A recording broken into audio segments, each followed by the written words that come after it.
where I am right now, I'm kind of fascinating by the knowledge, the aspiration, and some resistance there. Attraction to the old way of living.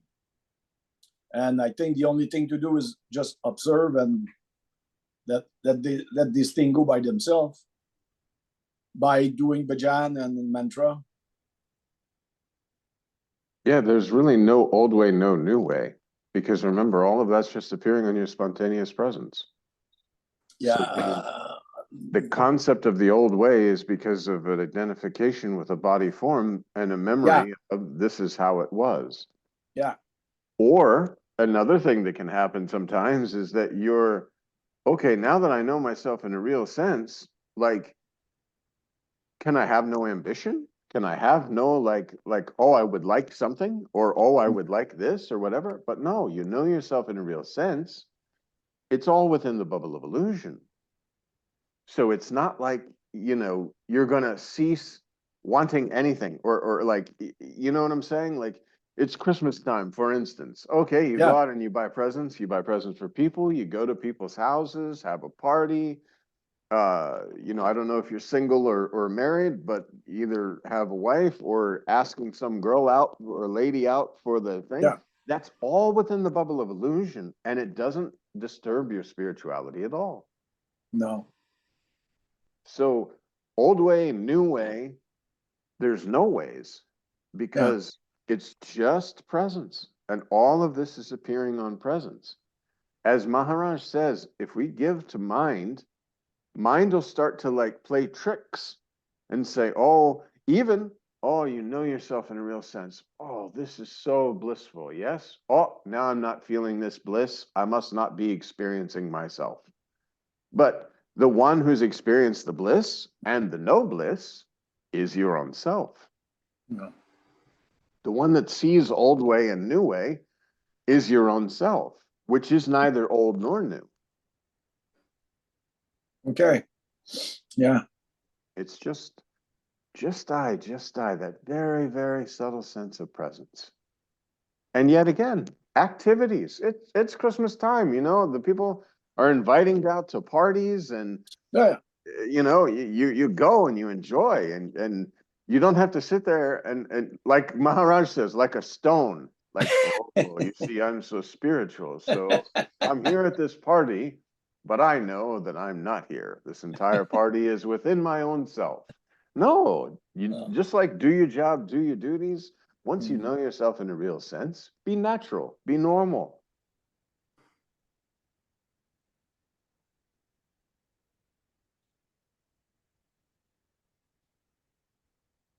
So I don't know where this struggle is from. Some struggle are there. I don't know. It's a game that's being played. Okay. Because, and if you give attention to this struggle, then it's going to increase. Become bigger. Yeah. Exactly. Your attention is going to create a struggler within the struggle. Whereas a flow of thoughts coming and going without anyone thinking the thoughts or struggling with the thoughts, okay, this is happening. And as Maharaj says too, as you get closer and closer to your selfless self, those tenets are going to abuse you. Yeah. You know, it's I think in Selfless Self, it even talks about the fact that Maya is not going to want you to know yourself in a real sense, because that's the end. Like, that's it. It's finished. Yeah. And although you still are holding this body form and you're enjoying seeing these appearances, you now know there's no bite to the world anymore, because you're not in it. It's in you. You know this.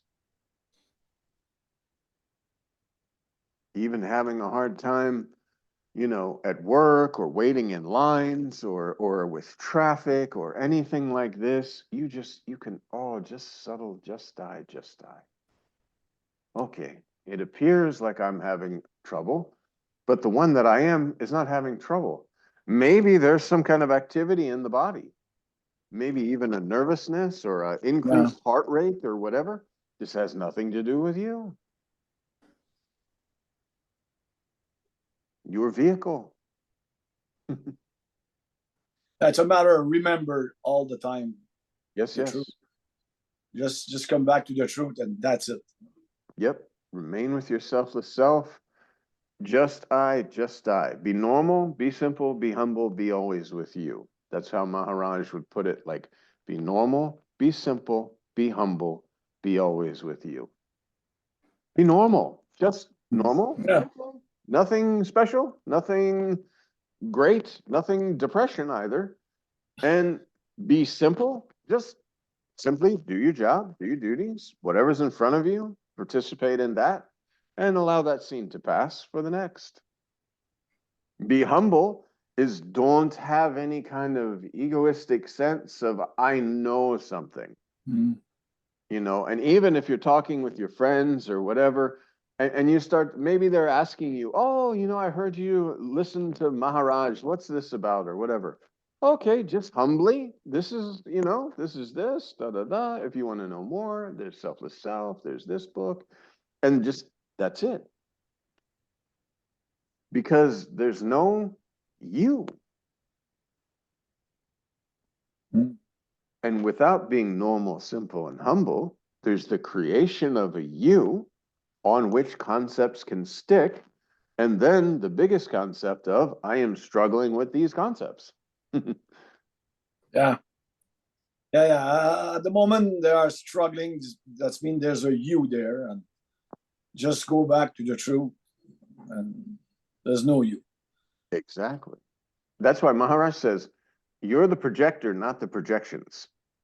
Or he will say, focus on the reality, the focuser, or, you know, the illusory thoughts. You're paying more attention to the thoughts than you are to your own self.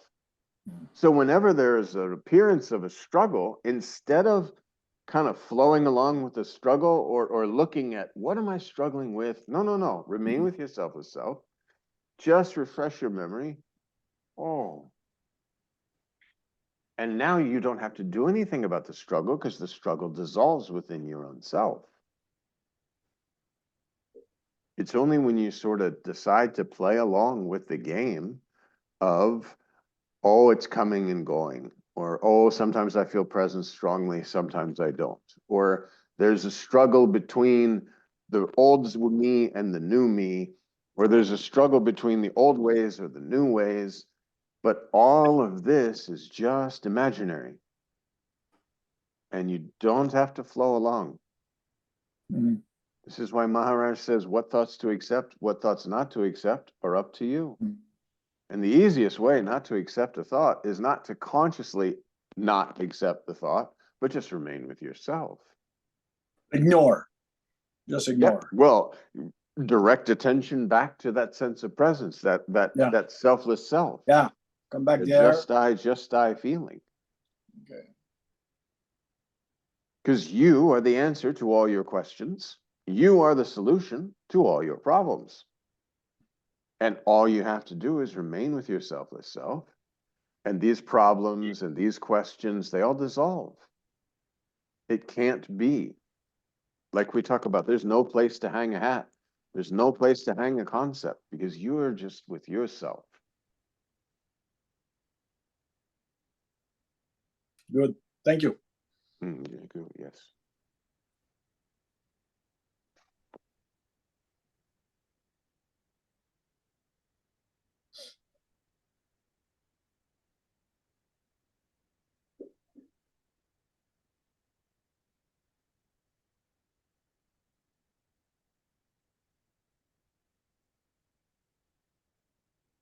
So to remind everyone, this is the last talk that we're going to have until January 9th. So January 9th will be the next time we meet. Just so everybody can have holiday and so I can have holiday. And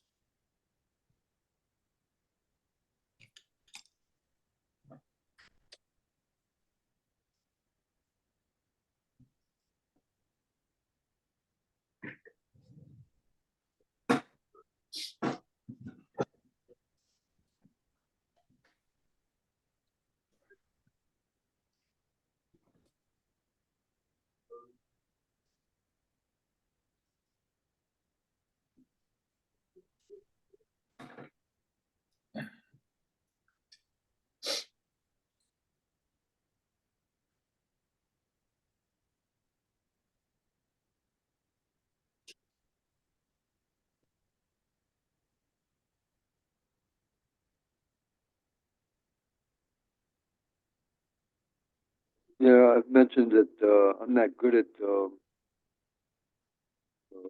remembering to do mantra, and that uh,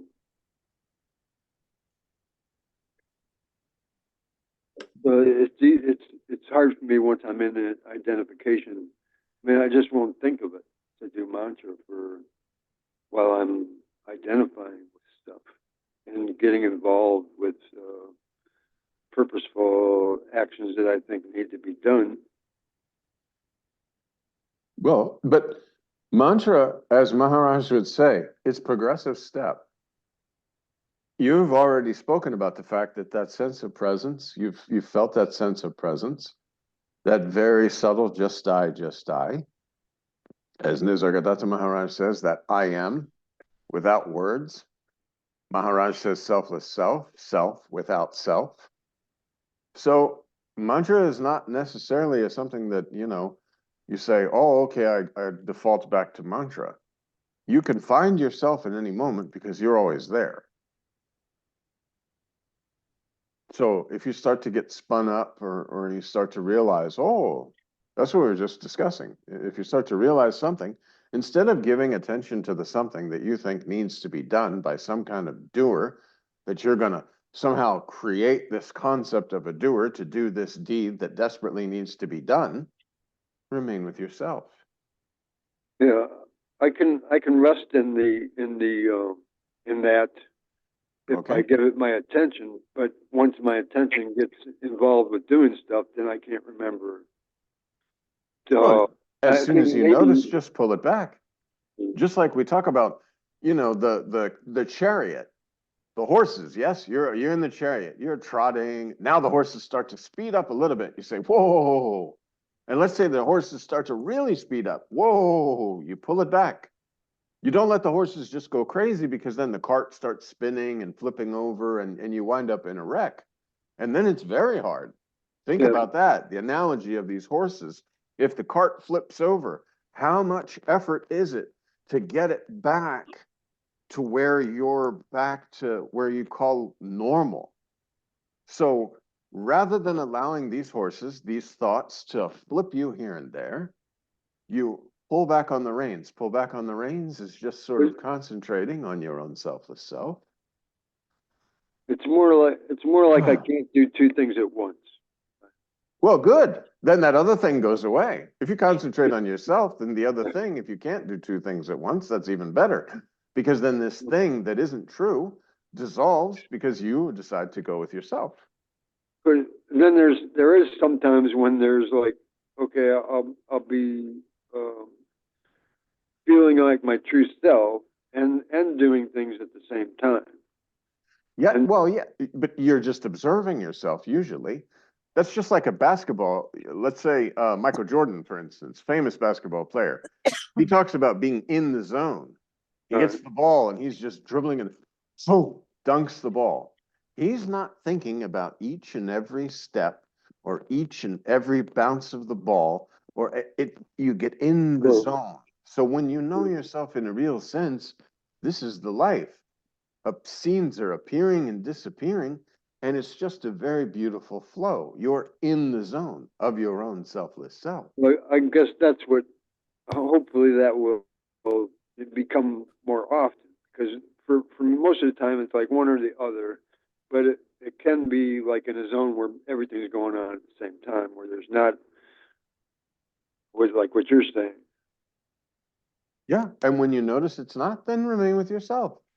Don't see deliberate action, deliberate activity of, oh, I need to stop, or oh, this needs. No. It's just, oh. Yeah, I don't beat myself up for it. When you're there, what concept can you hold? And then it'll just grow and become like more. I could use the word integrated and consistently integrated, I suppose. Well, the more you remain, it's like a muscle, basically. If the more you exercise this muscle, the more your muscle gets big. Yes? So the more you exercise, just bringing the attention back to yourself and not flowing along with the thoughts or trying to be interested in what might be happening that you know is not happening. then this will be automatic. Mhm. And you don't have to sense this sense of presence all the time. Once you know yourself in a real sense, okay, this subtle sense of presence, and whether this presence is or not, I am, because, yeah, you didn't know this presence, this sense, until you came along with the body. So there's like a sifting of the presence that you are. The feeling is felt through body. Prior to being this, prior to body, you didn't feel, you didn't know, and yet you existed, but without a knowledge of your existence.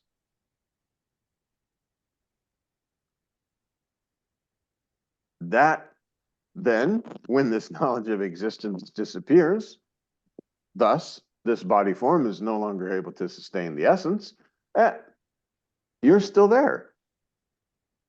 You're just there without the knowledge of your existence.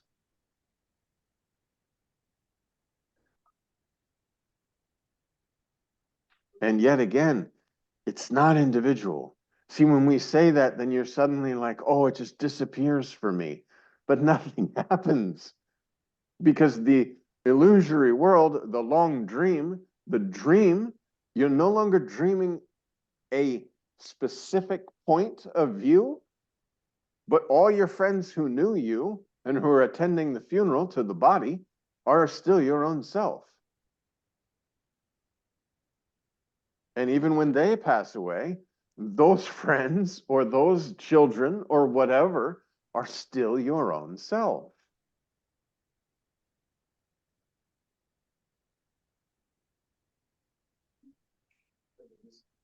That's why we go right to the dream. You lay down at sleep, you know, body is laying down. Formlessly, a dream world is created with the knowledge I exist. The knowledge I exist comes along with a little dream body that you're immediately identified with, which projects from that point of view a dream world. And yet all the beings that you're interacting with within that dream world are your own self, regardless of how it appears. And when you wake up, you know this. Oh, it was just a dream. All these people, everything, even nightmare or a very beautiful dream, they're all my own self. They have to be. You're waking up, you say, oh, it's just a dream. So everything that occurred within that dream was your own self, formlessly manifesting and moving about, and speaking and listening is happening, and walking is happening, motion is happening, all this sort of thing. Whole scenes are being created, but it's not true. And when you know yourself in a real sense, when the illusion starts to impress, rather than get carried away,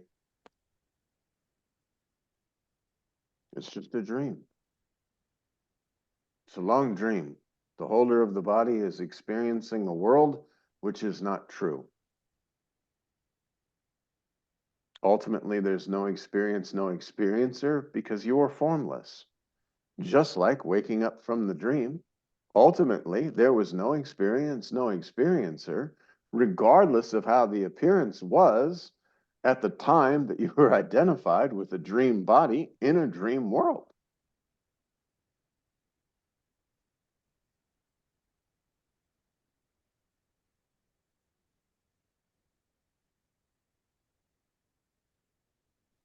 Hi, John. Can I ask a Hello, question? Jai Guru. Absolutely, yes. Namaskara. Namaste, everyone. I want to ask, because I'm a bit confused. Like, if we awake, who's gonna be awakened or who's awakened? Because if I'm conscious that I'm awake of the whole dream, would that be something personal? Because the self is impersonal. So I can't really say that I'm awakened, right? Well, the true you, the you that you are, there's no dreaming, no sleeping, no waking. All of this is projected on your spontaneous presence. But with the identification of a body as sleeping and the concept of I'm asleep or I'm awake is because of identification with something. Right. Okay. Thank you. Yes, yes. And see, we think that when we're waking up, that that's the end of the dream. But the waking consciousness and the dream consciousness is exactly the same. There is no difference between waking and dream. These are spontaneous appearances within your own self. And when you know yourself in a real sense, then both sleeping, waking, dreaming, deep sleep, none exist. Because they all came along with the body, and you are not body, you were not body, you're not going to remain the body.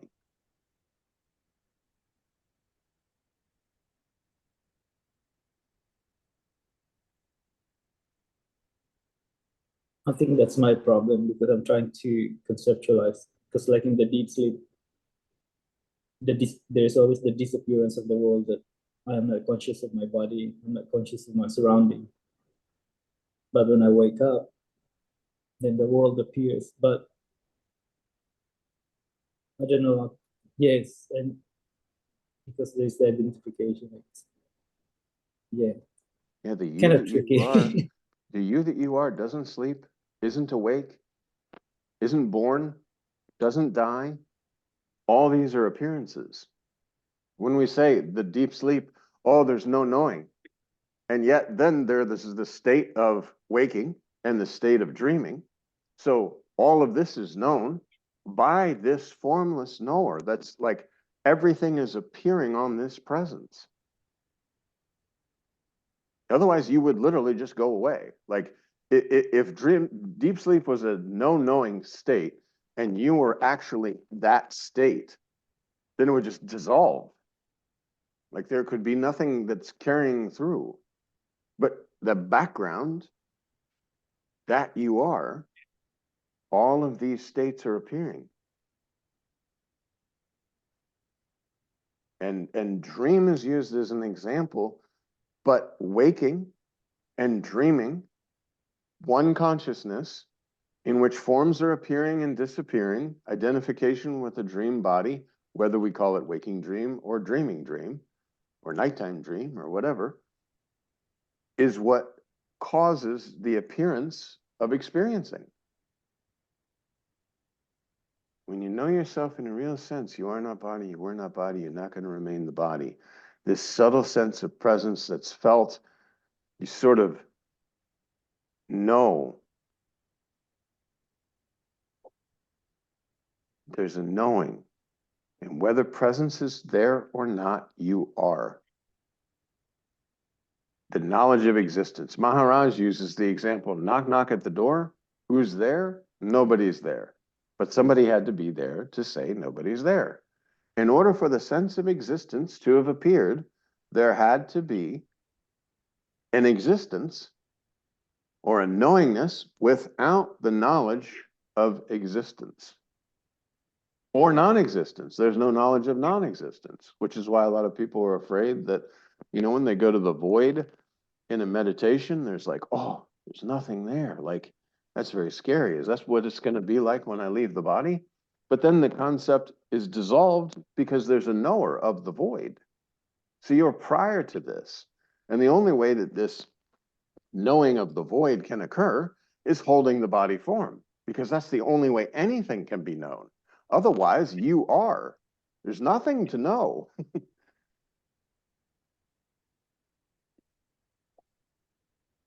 All knowing is in the bubble of illusion, the duality, the dualistic conceptualized experience, whatever you want to call it.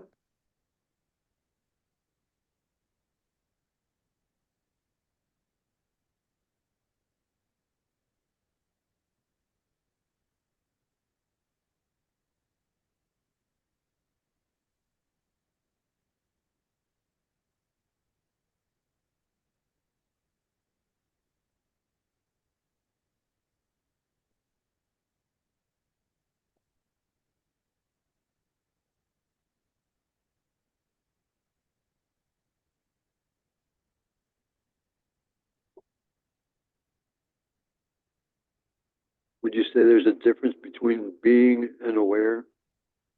Being and Both came along with the body form. And knowing. They're both concepts. Knowing, being, awareness, all came along with the body. These are body-based concepts. It seems like I can be in a state of being without concepts. Yes, this is when you're closer and closer to your own selfless self. But then there's not a you there that's identifying that I'm free of concepts. So isn't that being like being conscious? Being, you could say, is the sense of existence, the knowledge of existence, because being and no being, or manifest and unmanifest. We say the unmanifest, or the attributeless and the attributes. But again, when we go this or this, this or this, it came along with the body, and it's in dualistic conceptualization, or better put, conceptualizing everything. Because when you say conceptualizing, it has to be dualistic. You know, when we say attributes or no attributes, manifest or unmanifest, but you're beyond all of this. Maharaj would say, when did you come across with the unmanifest, the concept? What is unmanifest? These are words, W-O-R-D-S, just words. You're no longer in the kindergarten class. This is absolute, last stop, ultimate truth. Prior to words. Any word that you can use to describe the reality is, of course, untrue. That's why Nisargadatta Maharaj says everything is true and everything is not true. Everything is false, everything is true. And nothing is true and nothing is false. Just the same as in a dream. No matter how the appearance appears, it's not true.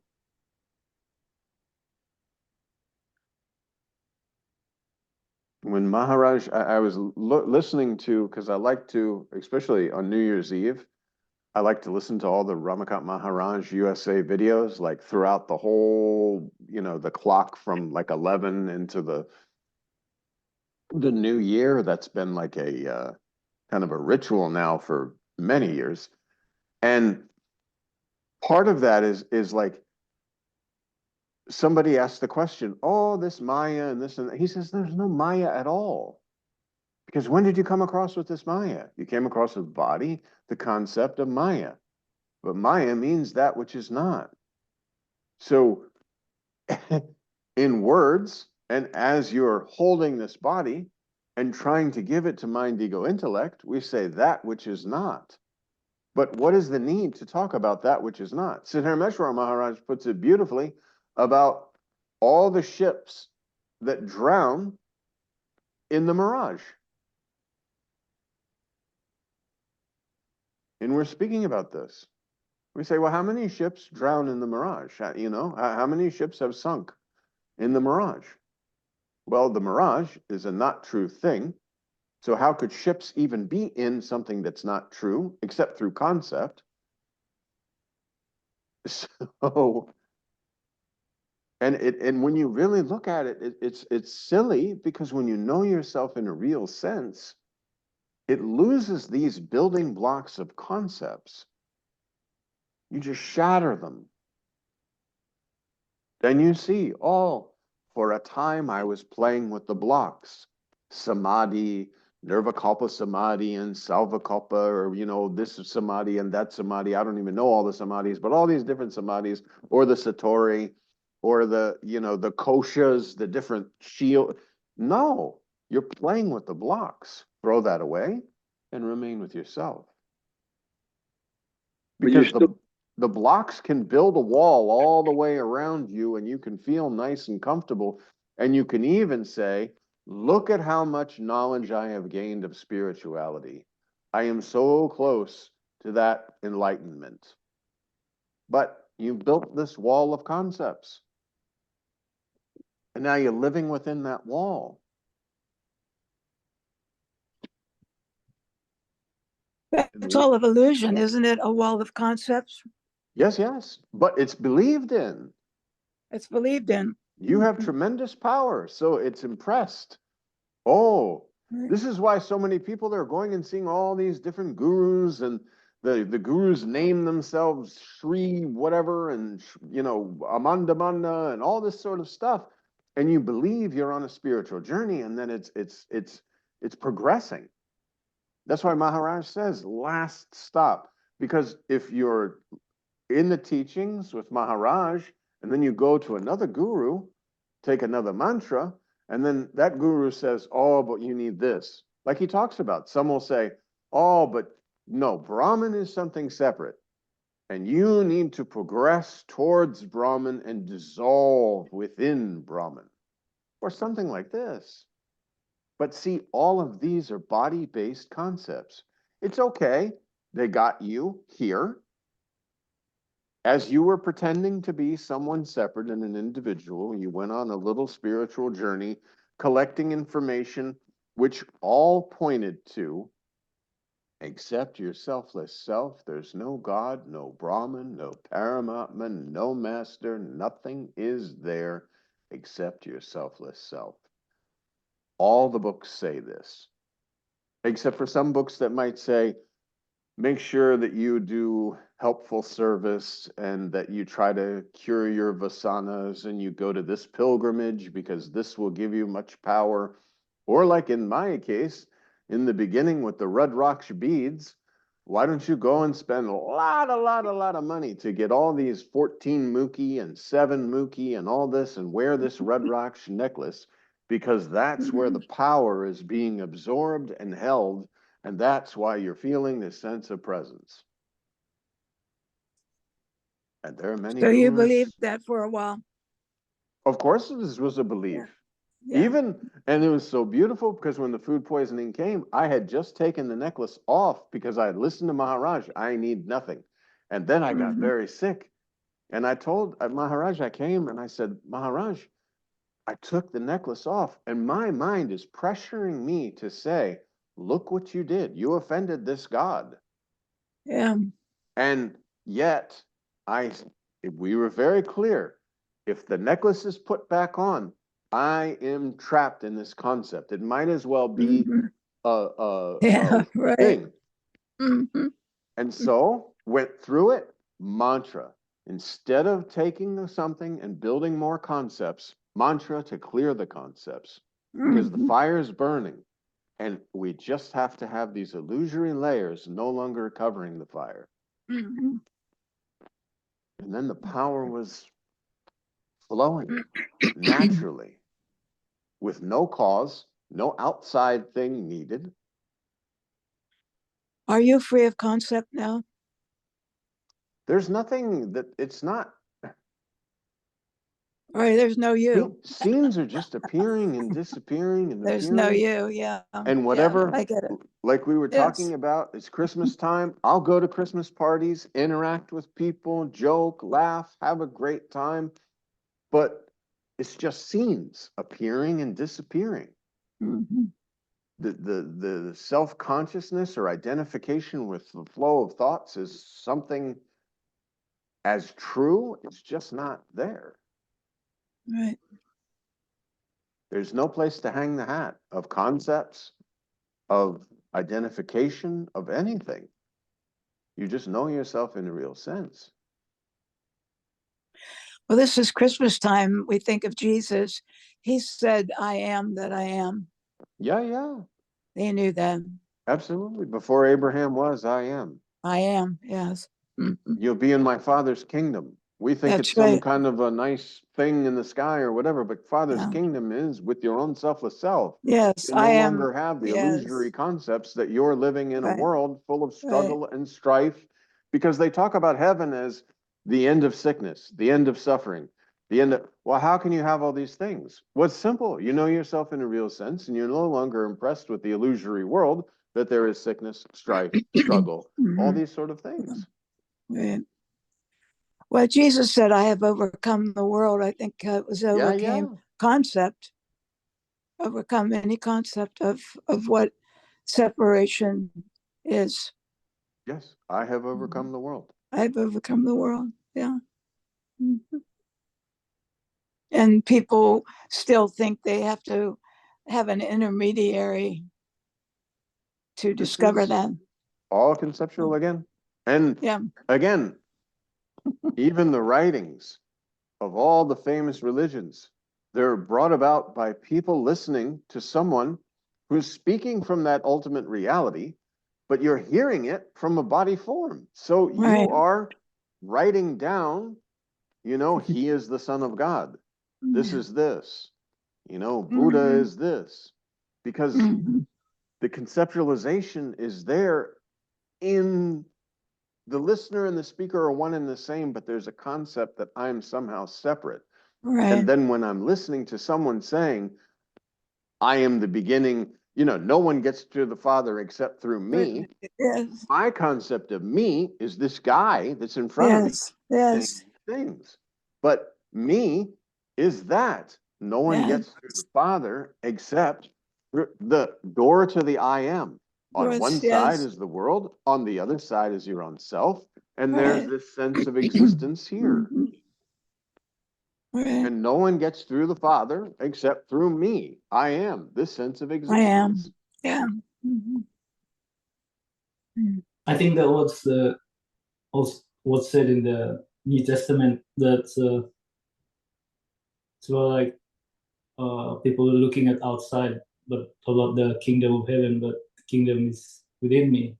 I think it's the same thing. He says the exact same thing. The kingdom of heaven is within. But the moment, I don't know, the moment we open our mouth, we're already in the so-called duality. Absolutely. Like the words. So that's then it's just I don't know, it reminds me of the famous Buddhist aphorism metaphor, which is finger pointing to the moon. if you look at it, you just think the famous Buddhist metaphor, which is the finger pointing to the moon. Yes. Yeah, which if you look at the finger, you can't see the moon. Yes. But, so all the words and concepts, but also the Bible, I think Jesus also said that you can't live by bread alone, but you also have to, I don't know, it's something like the words of God or something. But yeah, I understand what you say, John, that it just words and concepts. But there's only like, I don't know, there's only like, if I'm asking like, what is this myself, then who is asking the question? No one is really answering. I don't